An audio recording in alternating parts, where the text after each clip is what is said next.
各位同學仔，大家好，我係教英文嘅 Emily。唔知道大家喺揀補習老師嘅時候咧，會有啲乜嘢嘅準則呢？而我就認為應該有以下3大條件。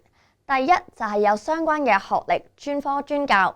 而我就完成咗中文大學英文教育雙學位嘅課程，無論喺英文知識定係英語教學法方面咧，都得到咗嚴格嘅培訓。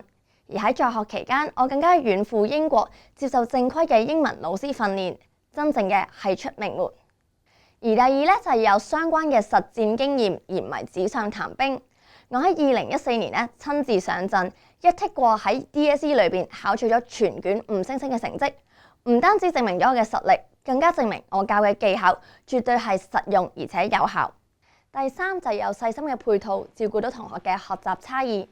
其實我知道咧，一個課室裏邊每位同學嘅根基同埋接收能力都有所唔同，所以我除咗會親自詳細改問之外，我亦都破天荒推出咗一個每日批改作句嘅服務。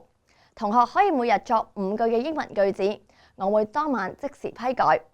呢一個服務唔單止可以令到學生嘅英語水平逐步提升，亦都可以令我及時知道學生嘅學習困難。我相信有住相關嘅學歷、實戰經驗同埋細心嘅配套，我一定幫到你。各位同學仔，我哋上堂見啦！